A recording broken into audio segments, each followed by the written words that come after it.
Hello everyone, my name is Abhishek Sharma. आज हम फिर एक नई वीडियो के साथ आ गए यहाँ पे और आज हम फिर से वही स्पिरिचुअलिटी मिथोलॉजिकल बातों में चर्चा करेंगे। और चर्चा करने के लिए आज मेरे भाई नीसू आए हुए हैं और आज हम चर्चा करेंगे एक बहुत इंटरेस्टिंग टॉपिक पे। आपने शायद उसका नाम सुना होगा, कुछ ने सुना होगा, कुछ नहीं सुना होगा, लेकिन आज हम जानेंगे।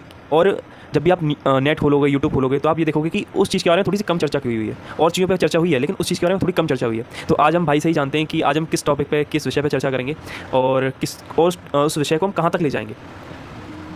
नमस्कार, मेरा नाम निशु मुदगल। तो आज हम बात करेंगे कुछ एक ऐसा टॉपिक, जैसे कि आपने कभी सुना होगा कि भगवान की हमेशा लोग पूजा करते हैं और जो भगवान के अंश होते हैं हम उनकी भी पूजा करते हैं। हिंदू सनातन धर्म में ये मान्यता है कि भगवान से जुड़ी हुई कोई भी चीज़ हो उसकी पूजा करते हैं और वो पूजनीय होती है हमारे लिए। लेकिन बात करेंगे हम उस चीज़ के लिए, उसके लिए जो कि भगवान का ही अंश है और भगवान से उसकी उत्पत्ति है, लेकिन उसका नाम लेने से ही हमारे पुण्य कर्मों का नाश हो जाता है। बात करते हैं हम एक नदी के बारे में, जो है इसका नाम है कर्मनाशा नदी, जो बिहार के कैमूर नाम के स्थान से उसकी उत्पत्ति है। तो बात करते हैं कि जो मतलब एक बार की बात है, क्या हुआ था कि जो ब्रह्मा जी थे उनके मतलब चार सिर थे जो कि आज भी हैं। लेकिन कुछ ही लोगों को पता है कि उनका एक पांचवा सिर भी था, जो कि ऊपर की ओर था। यहाँ पर चारों साइड मतलब एक सिर है और एक सिर जो था उनका वो ऊपर की साइड था, जिसको कि हमेशा ऊपर की ओर देखता था। तो क्या होता है एक टाइम पे कि वो मतलब जो ऊपर वाला सिर था ब्रह्मा जी का, उसको किसी प्रकार से घमंड हो गया था और वो ना किसी को सम्मान देना तो दूर की बात, हर किसी का अपमान करते जा रहा है। और मतलब किसी के बारे में कोई मतलब उसे किसी भी देवता के आगे नहीं कोई मतलब ही नहीं है। वो अपने आप को इतना समझ रहा है कि मैं ब्रह्मा हूँ और ब्रह्मा से ही सबकी उत्पत्ति है। तो मतलब उसने अंदर बहुत ज़्यादा अहंकार आ गया, बहुत ज़्यादा घमंड आ गया। वो मतलब सबके बारे में बुरा बोल रहा है, सभी का अपमान करते जा रहा है।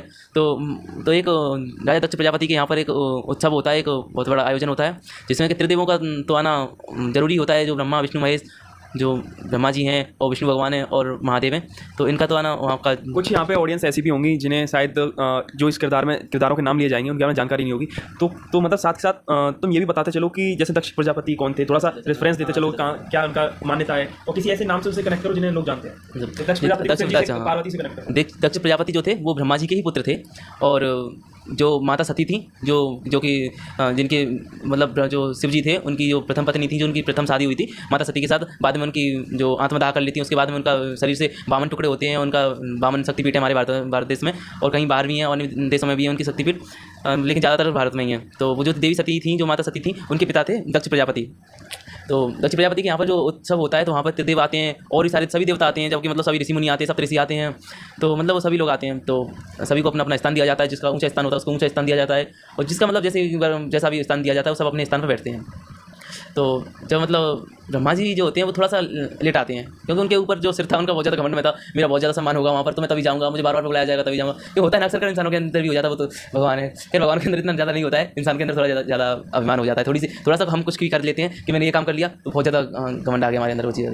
तो वो थोड़ा सा लेट हो जाते हैं। तो जैसे भी मतलब आते हैं, तो आज अंदर जैसे आते हैं तो एकदम से मतलब उनका क्रोध में, बहुत ज़्यादा क्रोध में, ये कैसे हुआ मतलब किसी से, और ये शिव जी बैठा है, मतलब शिव जी को अपमानित कर रहे हैं, वो विष्णु भगवान को अपमान करते हैं।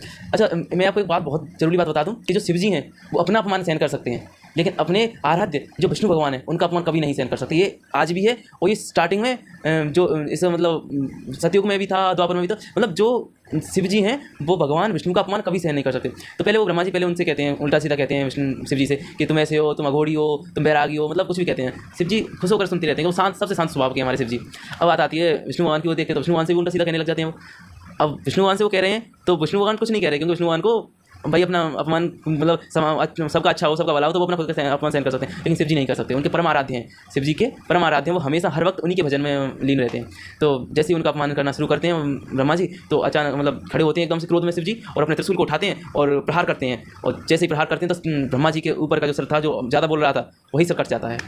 वो सर कट जाता है और फिर वहीं से उनका अभिमान तो खत्म हो जाता है। जो ब्रह्मा जी होते हैं उनका अभिमान खत्म हो जाता है, लेकिन जो उनका जो सर कट करके जो गिरता है पृथ्वी पर, वहाँ पर उनकी जो रक्त की जो धार बहती है, जो खून की धार बहती है, वो उससे ही जो कर्मनाशा नदी है वो प्रकट होती है। उसे ये भी श्राप लगता है, शिव जी उसे ये भी श्राप देते हैं कि भारतवर्ष में अतः जितनी भी नदियाँ हैं उनको लोग उनमें स्नान करेंगे, उनका जलपान करेंगे तो उन्हें पुण्य बढ़ेगा, लेकिन यही एक ऐसी नदी रहेगी जिसके नाम मात्र से, उनका स्नान तो बहुत दूर की बात, छूना बहुत दूर की बात, केवल उसका नाम भी ले लेंगे तो हमारे पुण्य कर्म जो होंगे उनका नाश हो जाएगा। तो वह एक ऐसी नदी है जो कि है तो भगवान का ही अंश है ना। जब ब्रह्मा जी हैं तो उनके सर को काट करके वो उसकी उत्पत्ति है, तो ब्रह्मा जी का अंश है, भगवान का अंश है, फिर भी हम उसका नाम लेने से हमारे पुण्य कर्मों का नाश हो जाता है। तो मैं अब ऐसी नदी के बारे में बता रहा हूँ, जो कि कैमूर नाम के स्थान में से प्राकट्य हुआ है, उसका वहीं से उत्पन्न है और उत्तर प्रदेश में भी आती है वो। और